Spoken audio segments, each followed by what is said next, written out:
Çox zamanlar mütəxəssislər oyundan danışanda ancaq müəllim tərəfindən hazırlanmış oyunlardan danışırlar. Amma tədrisdə oyunun 3 fərqli növü var. Spontan oyunlar, istiqamətləndirilmiş oyunlar və müəllim tərəfindən hazırlanan oyunlar. Və yaxud da bunu öyrədici oyunlar deyə də deyirlər və hamı fikirləşir ki, mütləq tədrisdə oyun istifadə ediriksə, ancaq öyrədici oyun istifadə edilir.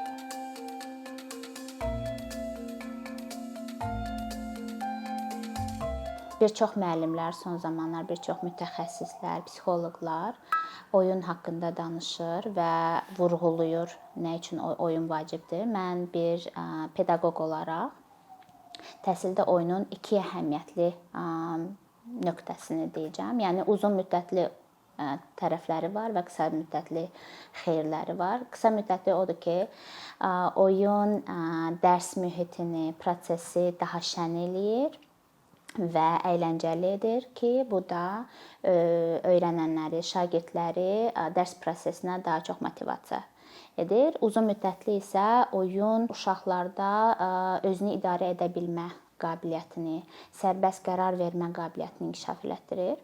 Bir çox mütəxəssislər dərs mühitinin səmərəli olması üçün 2 əsas amili göstərirlər. Daxili motivasiya və davamlılıq, yəni uzun müddət prosesdə iştirak edə bilmə bacarığı. Oyun da uşağın ən çox uzun müddət iştirak edə biləcəyi prosesdir. Bu deməkdir ki, intristik olaraq, daxildən olaraq uşaq bu prosesdə iştirak eləməyi seçir.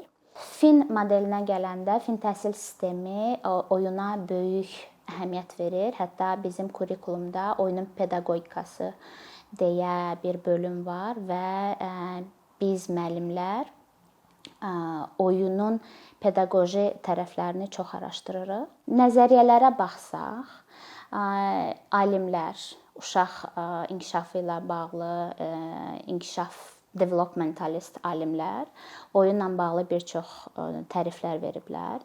Məsələn, başlasaq Piagetdən. Piaget həmişə deyirdi ki, uşaq özü-özündən inkişaf eləyir və ya o uşağın təbiətdən inkişaf eləməyinə inanan alimlərdəndir. Və oyun mühiti də uşağın böyüməsi ilə əlaqədar çətinləşdirilməlidir. Yəni onun inkişaf göstəricilərinə uyğun olaraq biz də mühiti dəyişdirməliyik. Postsovet məkanının çox istinad edildiyi alimlərdən biri Vygotsky, hansı ki biz də onu fin təhsil sistemində çox istinad edirik.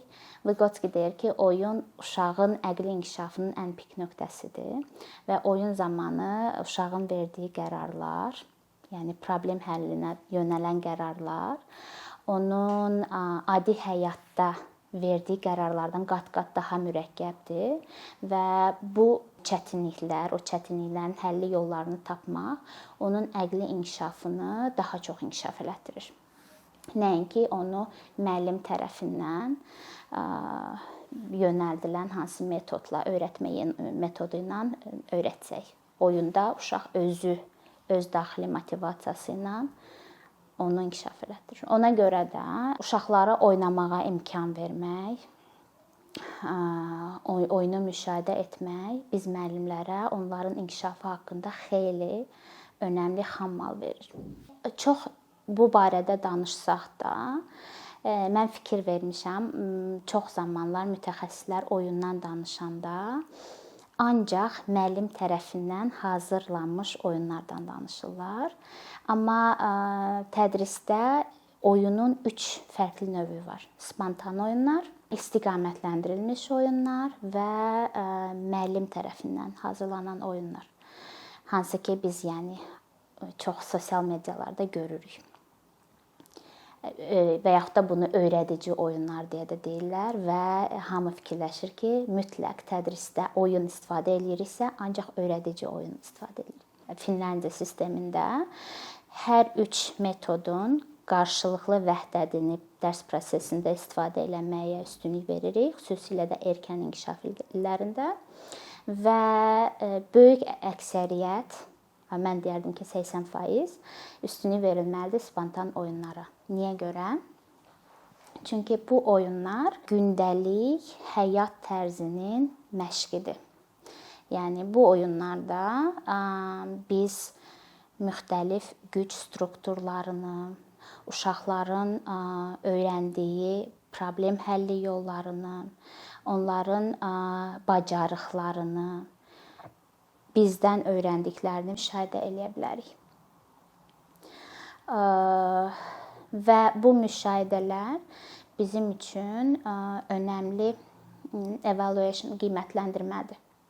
Yəni biz bu müşahidələrlə uşağın qabında nə olduğunu müəyyən edə bilərik.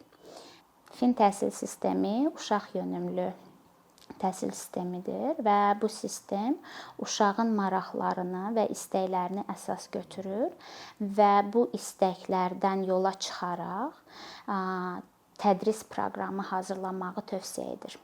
Yəni biz orada hər uşaq üçün onun bacarıqlarına və istəklərinə uyğun individual təhsil planı hazırlayırıq. Yəni bizdə var böyük plan, kurikulum şəhər səviyyəsində, kurikulum bələdiyyə səviyyəsində və kurikulum təhsil müəssisəsi və yaxud hər hansı bir bağça və yaxud da məktəb və biz eləyirik hər bir uşağın özünə görə tədris planı. Məsələn, bu uşaq saymağı xoşlayır, riyaziyyatı xoşlayır və onun tədris planında daha çox saymağa üstünlük verilən bir şeylər olacaq. Bu uşaq hansı cizgi filmi xoşlayır, nəzərə alacağıq ki, o cizgi filminin karakterlərini onun hansısa bir oyuna əlavə eləyək. Və yaxud da ki, biz baxacağıq ki, bir uşaq qatarla oynamağı xoşlayır. Məsələn, bu yaxınlarda mənim elədiyim, fikir verdim ki, uşaqlar oyuncaqları seçəndə qatarı seçirlər. Mən o qatarı götürdüm, dedim bugün legolarla oynayarıq. O legolardan da qatar düzəltdi və mən əmin oldum ki, həmin uşaq qatarlara həvəs göstərir və biz nə etdik? Biz qatarlar haqqında bir dərs planı hazırladıq. Qatarın ayrı-ayrı hissələrini öyrəndik. Yəni biz bura həyat bilgilərini daxil elədik, peşələri daxil elədik, istəsək riyaziyyat biliklərini daxil elədik, fizika elmi daxil elədik, media bilgilərini daxil elədik, YouTube-dan və yaxud da media outletlərdən istifadə eləməklə və həmçinin biz öz əlimizdən qatar düzəltdik, yəni əl işlərini də inkişaf elədik. Yəni uşaq yönümlü mərkəzdə əsas biz baxırıq, müşahidə eləyirik oyunu və oradan marağı götürüb ona uyğun tədris planı hazırlayırıq. Uşaqlar üçün individual plan hazırlayanda biz baxırıq həmin uşaqların əsas güclü tərəflərinə. Yəni fin təhsil sistemi inklüziv olduğuna görə və hər uşağın biz orada öyrənmə yolunu və hər uşağın öz fərdini, şəxsiyyətinə hörmətlə yanaşırıq. Bağça mühitində bir fəaliyyət hazırlayanda biz nəzərə alırıq bütün qrupu. Və həmin qrupda ayrı-ayrı fərdlərin üstünlüklərini və yaxud da ki, öyrənmək istədiklərini və ona görə həmin fəaliyyətin daxilində o uşaqlara biz müxtəlif rollar veririk. Məsələn, biz bu qatarı hazırlayacağıq. Yəni də qatardan kim rəngləməyi xoşlayır, yaxud da rəngləməkdə yaxşıdır, o rəngləyəcək. Kim kəsməyi xoşlayır, o kəsəcək. Kim hesablamağı xoşlayır və burada alınır qrup işi, team building və artıq o uşaqlarda yaxşı bildiklərindən iştirak etdikləri üçün daha həvəsli olurlar o fəaliyyətdə, daha motivasiyalı olurlar, daha ürəkdən iştirak edirlər və sonra o həmin uşağa bilmədiyi sahədən nəsə öyrətmək daha rahat olur. Müdaxilə eləmək, onu yönəltmək daha rahat olur. Çünki o işə artıq həvəslə girişib və o bilir ki, başqalarının yanında pis olmayacaq nəyisə eləyə bilmədiyi üçün. Birinci istədiyi şeylə başlayır və ondan sonra ona bilmədiyi şeyi təklif eləyəndə o həvəsdən düşmür. Və beləliklə biz nəzərə alırıq. bütün qrupu və yaxud da ki, hansısa fəaliyyəti dizayn eləyəndə baxırıq ki, bu uşağa bu çətin gələ bilər və o uşağı necə həmin oyuna və yaxud da həmin fəaliyyətə daxil eləyə bilərik. Həm də biz deyirik fin sistemində passiv iştirak da iştirakdır. Biz uşağa təklif eləyirik. Siz orada iştirak eləyin. Əgər o uşağa çətindirsə, o sadəcə olaraq müşahidə eləmək istəyirsə, bu da bizim üçün önəmlidir. Çünki o artıq müşahidədən də bir şeylər öyrənəcək. Uşağı məcbur eləyəndə o öyrənmir. Ona görə mən demonizə olsa da spontan oyunları daha üstünlük verirəm. Nəinki müəllim tərəfindən hər dəfə təklif olunan öyrədici oyunlar. Çünki o çox da yaxşı nəticə vermir. Olur ki, məsələn, 2 gün qabaqcadan qəşəng özümdən bir ideya hazırlamışam, oyun fikirləşmişəm. 99% hallarda fiasko olub. Yəni məğlub olmuşam uşaqlara və onlar istədiklərini seçiblər. Sual oluna bilər ki, müəllimin rolu nə olacaq əgər uşaqlar bütün gün oynayırsa? Müəllimin əsas rolu bu oyunu müşahidə etməkdir və müşahidə əsasında oyun sərbəst, təhlükəsiz oyun mühiti yaratmaqdır. Yəni oyun mühitinə müəllim müxtəlif məsələlər qoya bilər, problemlər qoya bilər və yaxud da balaca istiqamətlər qoya bilər. Tutalım, bu uşaq rəngləri bilmirsə, mən orada rənglərlə bağlı nəsə eləyim. Uşaq rəqəmləri təzə öyrənirsə, rəqəmlərlə bağlı nəsə eləyim və yaxud da adicə sosial davranış nümunələrini onunla oynamaqla bir yerdə izah eləyə bilər. Çünki məsələn məndə belə bir uşaq var idi. Mən ona nə qədər izah eləyirdim, o başa düşmürdü. Amma biz onunla oyun oynayanda o qaydaları o dəqiqə öyrənirdi.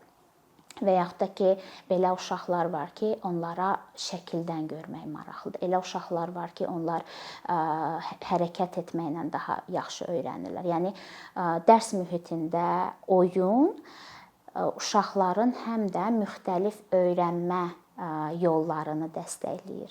Yəni ancaq oturub müəllimdən məlumatı almırlar.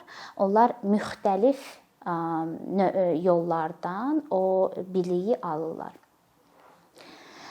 Bundan əlavə müşahidə bizim üçün həm də sənətdir.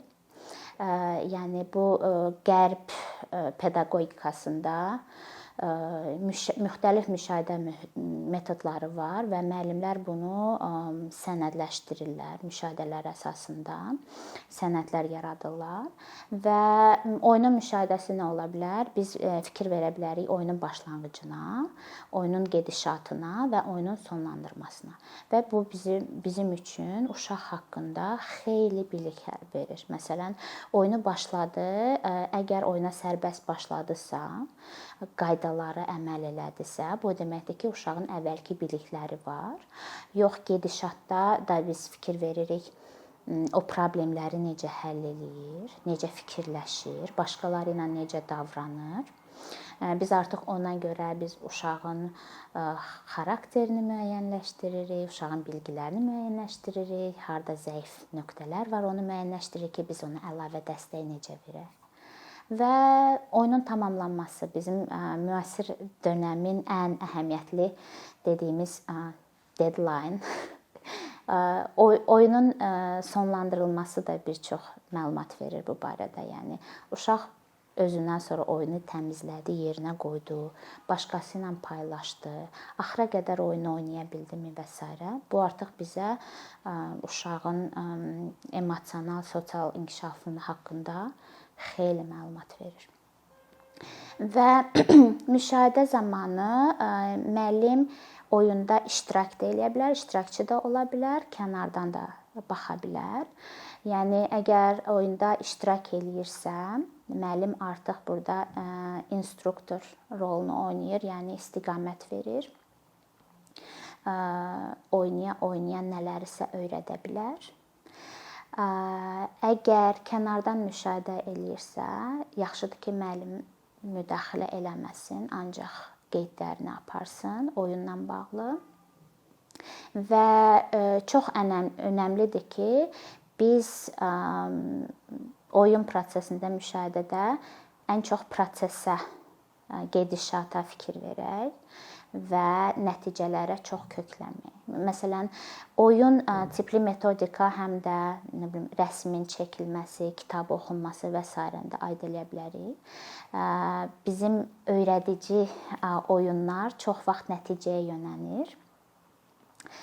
Deyək ki, çox gözəl, gözəgəlimli, estetik bir applikasiyanın hazırlanması, kartın hazırlanması bu çox yanlışdır. Yəni bizim əslində fikir verəcəyimiz o uşağın o materiallarla necə davranması, necə oynaması, hansı dialoqları, o prosesdə hansı dialoqların olması çox önəmlidir ki, biz onları əsas götürməliyik, nəinki sonda olan nəticəni. Və təbii ki, burada müəllim uşağı ruhlandıra da bilər, sonra da motivasiya eləmək üçün tərifləyə də bilər. Amma təriflərdə də biz çox diqqətli olmalıyıq ki, əgər biz həmişə uşağı, necə deyim, tərifin iki növü var da, yəni ya çox pisləyə bilərsiniz, uşaq demotiva ola bilər və yaxud da həddindən artıq çox tərifləyə bilərsiniz. Cızma qara eləyib, nə gözəldir deməklə uşağı fiksləşdirilmiş düşüncəyə sürükləyə bilərik ki, bu da çox təhlükəlidir. Özümüz də prosesə, gedişata nəzər eləməklə bağlı yanaşı uşaqları da biz gedişata köklənməyi öyrətməliyik. Sən bunu eləyəndə nə fikirləşdin? Burada nə demək istəmirsən? Və yaxud da ki, o hansısa bir cızma qara yazıbsa, uşaqdan mütləq hekayəni alıb soruşanda onlar həvəslə danışırlar ki, bu onların danışıq bacarıqlarını inkişaf elətdirir, bu onların kreativliyini inkişaf elətdirir. Bu onların yenə də problem həlli bacarıqlarını inkişaf elətdirir. Bu onların evdən gələn biliklərindən məlumat verir. Yenə də maraqlarından xəbər verir ki, biz belə müşahidə edə bilərik. Spontan oyunlara gələndə daha 3 metod var. Bunlardan biri vitality, canlılıq effekti. Bu nədir? Bu daha çox biz körpə uşaqlar, 1-5 yaş arası uşaqlarda, yəni oyun oynayanda biz görürük ki, uşaqlar oyunlara, ya kuklalara səslər qoşurlar və yaxud da hərəkətlər verirlər. İnsana aid olan xüsusiyyətləri oyuncaqların üzərinə atırlar. Yəni bu vitality effektidir. Yəni də əgər biz yaxşı müşahidə eləyə bilən müəllim olsaq, biz uşağın daxili aləmində nə baş verir görə biləcəyik. Metodlardan biri interpersonal field, şəxsi zona, sahə. Bu xəbər verir oyunun müddətindən, yəni oyun mühiti və reallıq arasında gedib gələn bir sahədir. Yəni uşaq oyunda ola-ola öz daxili aləminə səyahət eləyir, ondan sonra reallığa qayıdır. Oradakı məsələn 1 dəqiqə bizim 10 saata bərabər ola bilər və yaxud da ki, əksinə, yəni çox zaman biz oyunu tez yekunlaşdırmaq istəyəndə nəzarət eləməliyik buna ki, uşaq nə qədər oyun içərisindədir, nə oynayır, buna necə müdaxilə eləyəcək. Uşaqdan soruşmaq lazımdır ki, indi hansı səviyyədəsən, bunu sonra davam eləyə bilərik kimi və yaxud da yox ki, sonraki konfliktlərin qarşısını ala bilək. Başqa bir effekt oyunun müşahidəsində holding effekti deyirik, tutma. Bu ən çox asılıdır. Yəni də oyunda uşağın davamlılığını göstərir, nə qədər o oyunun içərisindədir. Bu effekti onunla oynayan böyüklər də verə bilər və yaxud da onunla oynayan yaşıdları da verə bilər və yaxud da ki, uşağın bir oyuncaqdan saatlarla oynaması dediyimiz o effekti ki, uzun müddət o prosesin içərisində olur. Yəni qısası deyə bilərəm ki, uşaqlar oynayanda onlar bizdən fərqli görürlər hər şeyi. Bizim stəkan anlam verdiyimiz uşaq üçün fərqli anlam ola bilər. Məsələn, yenə də deyirəm, 2 nümunə gətirəcəm. Bir nümunə puzzle'larla bağlıdır. Mənim qrupumda bir uşaq var, puzzle-ları puzzle kimi heç vaxt oynamır. Əvvəl mən biraz qıcıqlandım ki, gəl bunu belə oynayaq, çünki dağılıqlıq yaradır. Sonra fikir verdim ki, o puzzle-ları qazana yığır və onlardan yemək kimi istifadə eləyir və biz ondan sonra başladıq restoran oyunu oynamağa.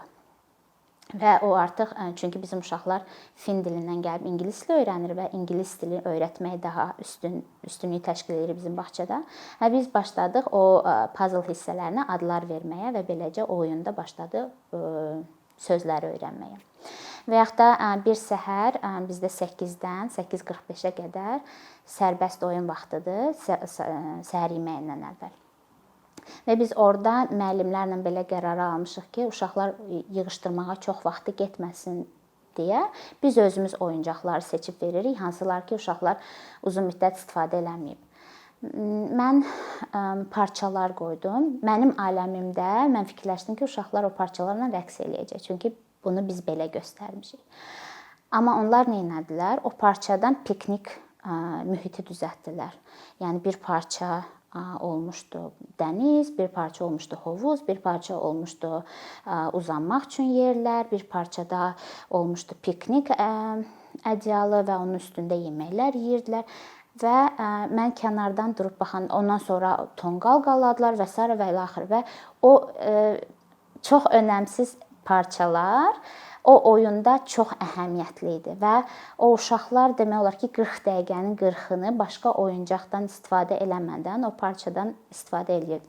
Yəni bizim kənardan baxıb, aha, bu hansısa bir mənasız əşya ilə oynayır. Mənim çox funksional, maraqlı oyuncağıma fikir vermir deyəndə fikir verməli ki, o adi şeylərdən də uşaq öyrənir və biz böyük olaraq müdaxilə eləyib ona daha çox bilgi verə bilərik. Çünki o artıq oyunun içərisindədir, ona maraqlıdır və biz də ora daxil olsaq oyunun vaxtını uzada bilərik, həm də yerində müdaxilə eləyə bilərik. Yekunda onu ancaq demək istəyirəm ki, sərbəst oyunları çox demonizə olunmasın və öyrədici oyunlar həmişə də çox uğurlu deyil. Öyrədici oyunlar sərbəst oyunların fonunda tədris prosesinin 10%-ni tutmalıdır. Və yəni uşağı sadəcə olaraq oynamağa icazə verin. O həmişə oturub yazmaq öyrənməli deyil, amma oynamalıdır. Çünki onun ən təbii haqqıdır.